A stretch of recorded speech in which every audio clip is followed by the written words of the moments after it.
The last thing the men behind the curtain want is a conscious, informed public capable of critical thinking, which is why a continually fraudulent zeitgeist is output via religion, the mass media, and the educational system. They seek to keep you in a distracted, naive bubble, and they are doing a damn good job of it. In 2005, an arrangement between Canada, Mexico, and the United States was made.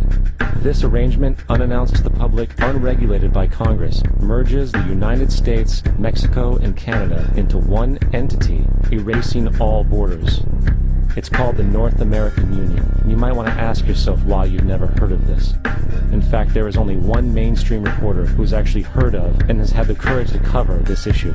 The Bush administration's open borders policy and its decision to ignore the enforcement of this country's immigration laws is part of a broader agenda. President Bush signed a formal agreement that will end the United States as we know it, and he took the step without approval from either the U.S. Congress or the people of the United States. It's a deal that few have even heard of. It's being done again by very few people at the very top on behalf of the investment class, but the working class of people, political officials across our country, from communities, from cities and so forth, they don't know anything about this. This isn't some trade agreement. It is a total removal of sovereignty from these countries, which will also result in a completely new currency called the Amero. Fall. Apart from that, I think one thing people who are dollar-based need to focus on is the Amero. That's the one thing that nobody's talking about, but I think is going to have a big impact on everybody's life in Canada, the U.S., and Mexico. The Amero is the proposed new currency for the North American community, which is being developed right now between Canada, the U.S., and Mexico to make a borderless community, much like the EU, and the dollar, Canadian dollar, U.S. dollar, and the Mexican peso replaced by the Amero. By default of this agreement, the American Constitution will eventually be obsolete. You would think that a situation like this would be on the cover of every major newspaper. That is until you realize that the people who are behind this movement are the same people behind the mainstream media, and you are not told what you're not supposed to know. The North American Union is the same concept as the European Union, the African Union, and the soon-to-be Asian Union, and the same people are behind all of them. And, when the time is right, the North American Union, the European Union, the African Union, and the Asian Union will be merged together, forming the final stages of a plan these men have been working on for over 60 years. A one-world government.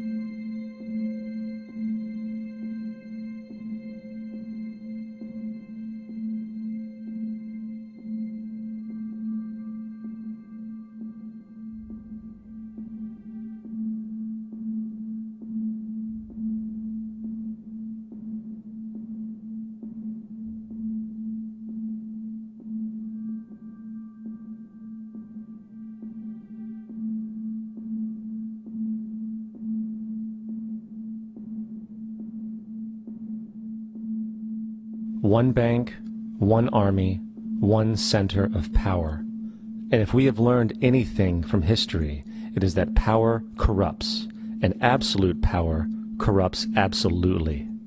This is Aaron Russo, a filmmaker and former politician. To his left is Nicholas Rockefeller of the infamous Rockefeller banking and business dynasty. After maintaining a close friendship with Nicholas Rockefeller, Aaron eventually ended the relationship, appalled by what he had learned about the Rockefellers and their ambitions. I got a call one day from an attorney woman I knew, and she said, "Would you like to meet one of the Rockefellers?" I said, "Sure, I'd love to." And we became friends, and he began to divulge a lot of things to me. So he said to me one night, he said that there's going to be an event there, and out of that event, you're going to see we're going to go into Afghanistan, so we can run pipelines from the Caspian Sea. We're going to go into Iraq to take the oil and establish a base in the Middle East, and we're going to go into Venezuela and try and get rid of Chavez. And the first two they've accomplished. Chavez they didn't accomplish. And he said you're going to see guys going into caves looking never going to find. You know, he was laughing about the fact that you have this war on terror. There's no real enemy. He's talking about how by having this war on terror, you can never win it because so it's an eternal war. And so you can always keep taking people's liberties away. And I said, how are you going to convince people that this war is real? He says, but the media can convince everybody it's real. I mean, you know, it's just that you keep talking about things. You keep saying it over and over and over again, and eventually people believe it. You know, you created the Federal Reserve in 1913 through lies. You create 9/11, which is another lie. Through 9/11, you're fighting a war on terror, and now all of a sudden you go into Iraq, which was another lie, and now they're going to do Iran. You know, and it's all one thing leading to another, leading to another, leading to another. Now, I would say, what are you doing this for? What's the point of this thing? You have all the money in the world you ever want. You have all the power. I said, you know, you're hurting people. It's not a good thing. And he would say, what do you care about the people for? Take care of yourself and you take care of your family. And then I said to him, what are the ultimate goals here? He said, the ultimate goal is to get everybody in this world chipped with the RFID chip and have all money be on those chips and everything on those chips. And if anybody wants to protest what we do or violate what we want, we just turn off their chip. That's right, microchipped. In 2005, Congress, under the pretense of immigration control and the so-called war on terrorism, passed the Real ID Act, under which it is projected by May 2008, you will be required to carry around a federal identification card, which includes on it a scannable barcode with your personal information. However, this barcode is only an intermediary step before the card is equipped with a Verichip RFID tracking module, which will use radio frequencies to track your every move on the planet. If this sounds foreign to you, please note that the RFID tracking chip is already in all new American passports. And the final step is the implanted chip, which many people have already been manipulated into accepting under different pretenses.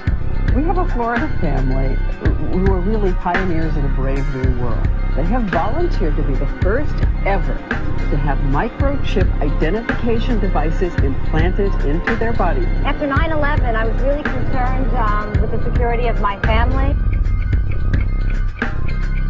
I wouldn't mind having something planted permanently in my arm that would identify me.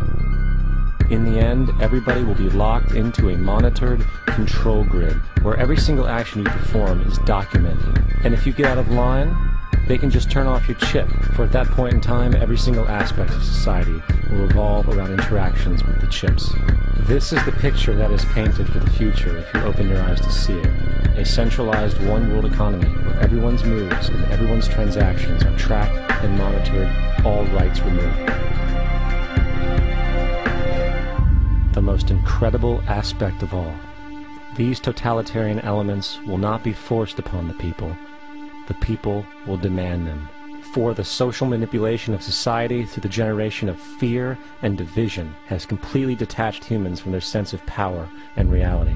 A process which has been going on for centuries, if not millennia. Religion, patriotism, race, wealth, class, and every other form of arbitrary, separatist identification and thus conceit has served to create a controlled population, utterly malleable in the hands of the few.